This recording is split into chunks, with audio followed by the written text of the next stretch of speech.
Bob Herbert.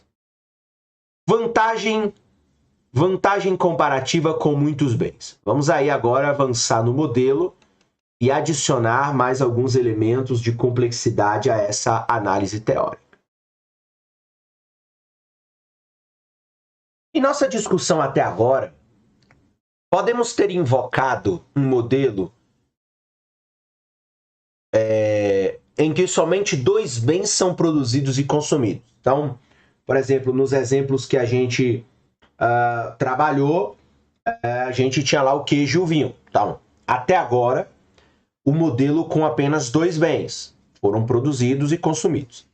Essa análise simplificada ela permite capturar muitos pontos essenciais sobre a vantagem comparativa e o comércio internacional.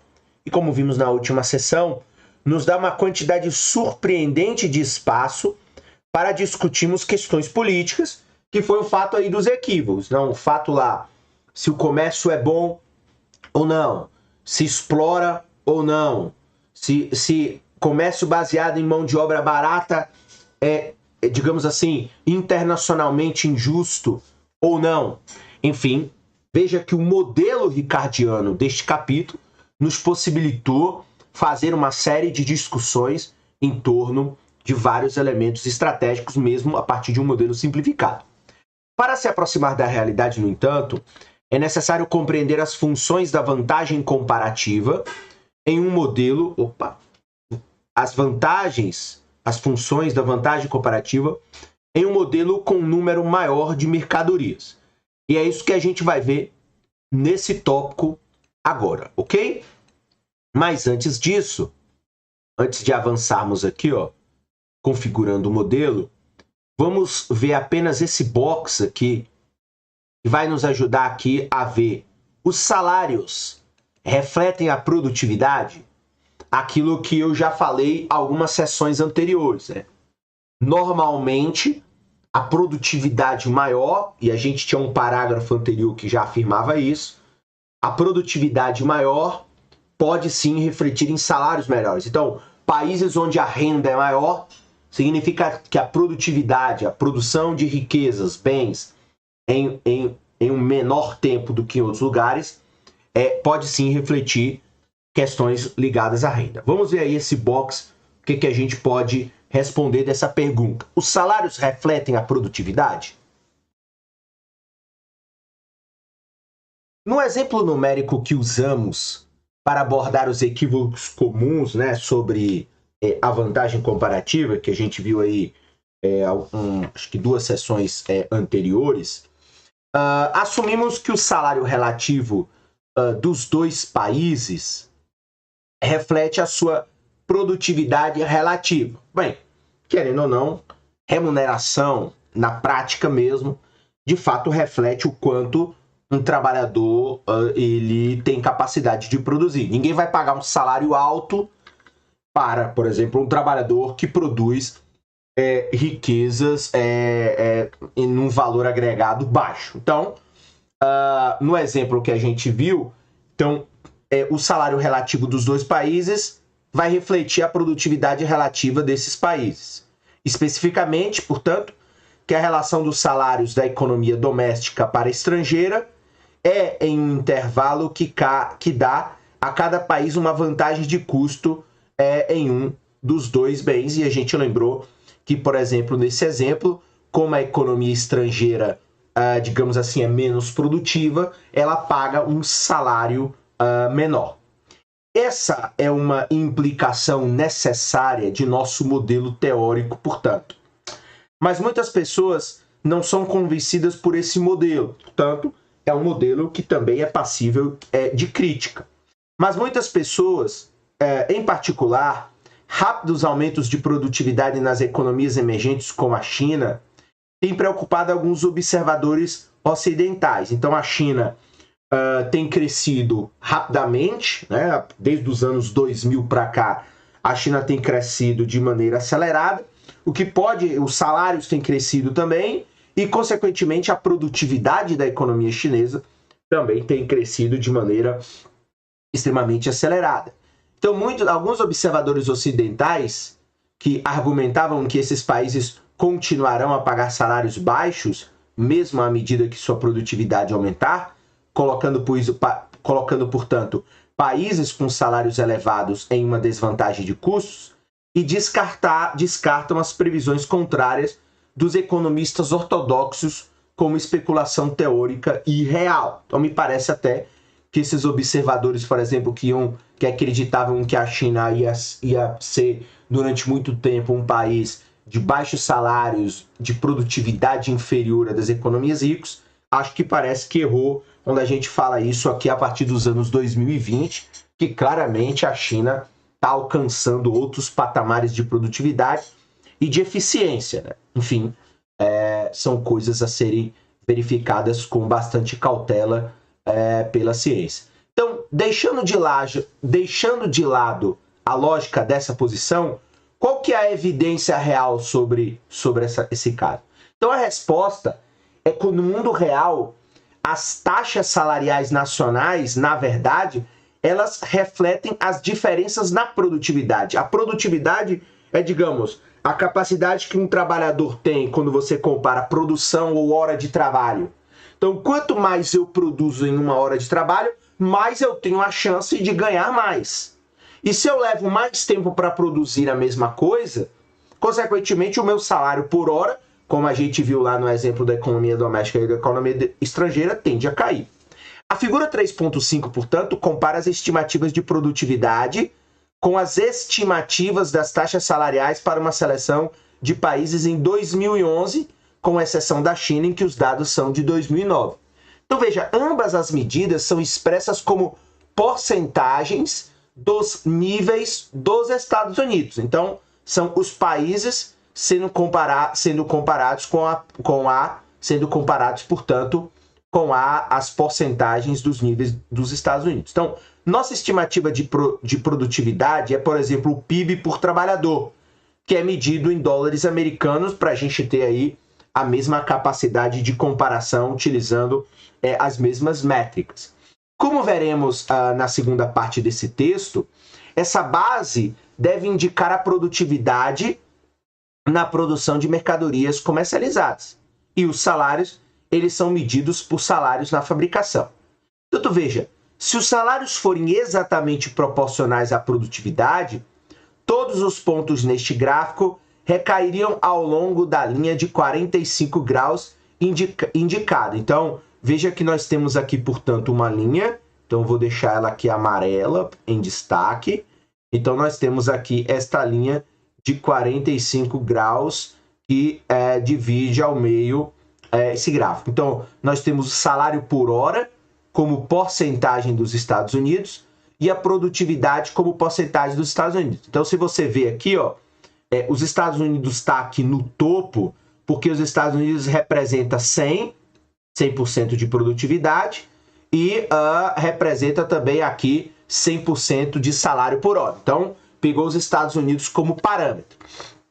Ok? Então, veja, na realidade, o ajuste ele não é ruim. Então, veja, em particular, os salários baixos na China ainda refletem sua baixa produtividade. Então, aqui são dados de 2011 e 2009. Então, veja, Filipinas e China aqui, ó, representam 10% da produtividade americana e representam também aí cerca de 10 a 15% da produtividade do salário dos Estados Unidos. Então, produtividade baixa, salário baixo.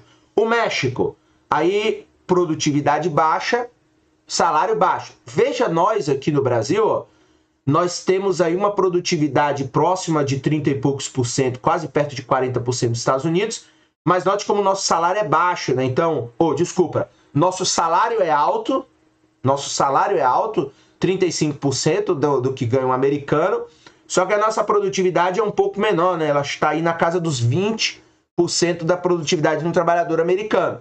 Note que na China isso aqui tem alguma relação, tá? Enfim, a relação tá igual. Coreia do Sul, salário também é alto, veja aí, quase 60%, e a produtividade está na casa dos 40% de um trabalhador americano. E eu acho que o que mais se aproxima do Japão é os Estados Unidos, né? Salário é 100%, ganha a mesma coisa dos americanos, só que a produtividade é um pouco menor quando comparada com uma porcentagem da produtividade dos Estados Unidos. Então veja, a baixa estimativa da produtividade global chinesa pode parecer surpreendente, tendo em conta todas as histórias que se ouve sobre os americanos que estão competindo com as exportações chinesas. Então, essa baixa estimativa da produtividade global da China é a média, né? É claro que a gente sabe que a China é super produtiva em muitas coisas, mas ela também continua sendo muito pouco produtiva em muitas outras coisas, sobretudo aquilo que ela utiliza para abastecer o mercado nacional, o mercado chinês. Os trabalhadores chineses produzindo essas exportações não parecem ter produtividade extremamente baixa, mas lembre-se de que a teoria da vantagem comparativa diz o seguinte: os países exportam as mercadorias em que eles têm produtividade relativa alta. Então, mesmo que a produtividade seja baixa em comparação aos Estados Unidos, como o trabalhador chinês ele é mais barato, em alguns produtos ele torna-se mais eficiente do ponto de vista relativo que a produção dos Estados Unidos. Portanto, ele exporta com mais eficiência, que foi aquilo que a gente viu lá no exemplo da economia doméstica e da economia estrangeira, quando você tem lá a disputa na produção de queijos ou de vinho. Então, é de esperar que a produtividade global relativa da China esteja muito abaixo do nível das suas indústrias de exportação. Então, veja, é de se esperar, tanto que a produtividade global do país, então muitas coisas, por exemplo, a indústria de alimentos da China, que a China ainda também é um país com uma grande estrutura rural, não são produtivos. Só que as indústrias de exportação da China, ou seja, aquilo que ela estabelece para focar em exportações, são extremamente produtivas e, portanto, ela consegue competir no mercado de exportação, ainda que a produtividade geral do país apresente ser baixa. A figura que se segue nos diz que a visão dos economistas ortodoxos de que as taxas de salário nacional refletem, portanto, a produtividade nacional é, na verdade, verificada pelos dados em um ponto no tempo.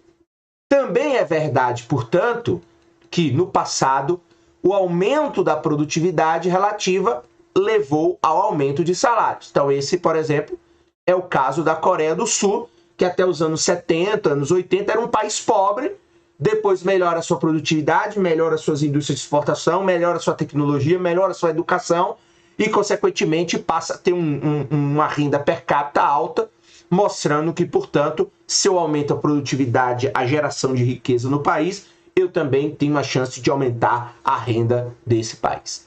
Em 2011, a produtividade do trabalho da Coreia do Sul foi um pouco menos da metade do nível dos Estados Unidos e sua taxa salarial era, na verdade, um pouco maior que isso. Foi o que a gente viu, vamos voltar aqui, quando a gente falou no caso da Coreia do Sul, quando a gente compara aos Estados Unidos, que é o 100%, né?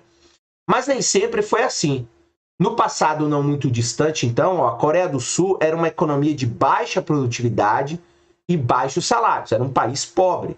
Recentemente, em 75, os salários dos sul-coreanos, por exemplo, eram apenas 5% dos salários dos Estados Unidos. Mas quando a produtividade da Coreia do Sul aumentou, sua taxa salarial também cresceu. Então veja, o que a gente viu aqui nesse box, praticamente aqui nesse penúltimo parágrafo. Então, a visão dos economistas ortodoxos de que a taxa de salário nacional refletem a produtividade nacional é, na verdade, verificada pelos dados em um ponto no tempo. Então, se eu tenho taxas de salários maiores, normalmente representam produtividade nacional maior. E a outra coisa é, se eu de fato aumento a produtividade, eu também posso aumentar o salário. Vários exemplos como o da Coreia do Sul e a China está caminhando para essa elevação com o crescimento do seu PIB, então significa que cresce. Mas, quando a produtividade da Coreia do Sul aumentou, sua taxa salarial também aumentou, coisa que a gente já viu aqui nessa figura 3.5, que compara a produtividade e salários. Em suma, as evidências, portanto, apoiam firmemente essa visão, com base em modelos econômicos, que se eu aumento a produtividade dos trabalhadores, isso reflete em aumentos salariais. Então, uma importante lição para quem quer se especializar em economia internacional essa discussão em torno de produtividade e salário, o que reflete, portanto, que países onde os trabalhadores, digamos, entregam mais produção, para usar uma outra expressão, consequentemente, têm a chance de receber salários maiores, ok? Então, esse é o gráfico. Agora, vamos dar uma olhada mais uma vez aqui nas questões acerca do modelo que a gente está verificando. Então, configurando o modelo. Vamos voltar aqui, ó, só para dar uma finalizada. Nós estamos dando uma olhada na vantagem comparativa com muitos bens. Então, mais uma vez, nós estamos, à medida que a gente avança no capítulo, sofisticando o modelo e inserindo mais variáveis e mais análises para que a gente possa, a partir da teoria, que é uma simplificação da realidade, compreender e poder fazer reflexões em torno da realidade concreta, que, claro, é complexa e muitas vezes difícil, parece difícil de ser entendido. Então vamos lá, configurando o modelo. De novo, imagine um mundo de dois países, onde você tem lá uma economia doméstica e uma economia estrangeira. Como antes, cada país tem apenas um fator de produção, que é a mão de obra. No entanto, vamos supor que cada um desses países consuma e seja capaz de produzir um grande número de bens. Então, digamos, N mercadorias completamente diferentes, que é mais ou menos o que acontece na realidade. Cada país produz uma infinidade de produtos. Vamos atribuir a cada uma delas um número de 1 a N, ok? Então, dois países, um estrangeiro e um doméstico, um único fator de produção, mão de obra, e a produção agora de bens são de vários bens. A tecnologia de cada país pode ser descrita por seus requisitos de mão de obra unitária de cada bem, ou seja, por exemplo, o número de horas de trabalho necessário para produzir uma unidade de cada bem. Então, a tecnologia aqui vai ser a capacidade da mão de obra de produzir bens, digamos, em um número cada vez menor de horas. Quanto menos tempo eu gasto, mais produtivo, mais eficiente esse país pode ser descrito. Nós rotulamos os requisitos de mão de obra unitária da economia doméstica para uma determinada mercadoria como ALI, onde I é o número atribuído àquela mercadoria, ok? Se o número 7 for atribuído ao queijo, AL7, significa os requisitos de mão de obra unitária na produção de queijo. Então, estamos aí adicionando complexidades ao modelo. Seguindo nossa regra usual, rotulamos os requisitos de mão de obra unitária correspondentes à economia estrangeira como A*LI, ok? Então, nós temos aí, cada número vai significar o requisito de mão de obra para uma mercadoria. A diferença entre a notação matemática para a mercadoria da economia doméstica é o A, né? E a diferença para a estrangeira é a presença, mais uma vez, do elemento asterisco. Para analisar o comércio, podemos em seguida usar mais um recurso. Então veja, para qualquer mercadoria, podemos então calcular que ALI dividido por A*LI é a relação de requisitos de mão de obra unitária da economia doméstica para estrangeiro. Então aí é a relação de mão de obra, digamos, determinada como aí, ó, os requisitos de mão de obra unitária da economia, ou digamos assim, a média, né, o requisito global, como a gente viu lá no box anterior, dividido pelo estrangeiro. Então, o recurso é reclassificar os bens para que quanto menor o número, menor essa relação. Então, veja, o recurso é reclassificar os bens para que quanto menor for o número dessa relação, menor é essa relação. Ou seja, vamos reorganizar, então, a ordem em que numeramos as mercadorias de tal forma que, nessa equação 3.6, nós temos lá, ó, ALI dividido por A asterisco LI é menor que AL2 dividido por A asterisco L2, que é menor por AL3, L3, que tem um aqui a mais, que é menor que ALN barra dividido por A asterisco LN, papapá. Então, você reorganiza a relação de requisito de mão de obra entre a economia doméstica e a economia estrangeira, do que precisa de menos mão de obra para o que precisa de mais mão de obra, ok? Então, lá, reorganiza a ordem em que numeramos as mercadorias de tal forma, lá, L1 menor que L2, menor que L3, menor que L4, sendo L o label, né, o trabalho da mercadoria em questão, ok? Pois bem, então configuramos o modelo. Agora vamos ao seguinte,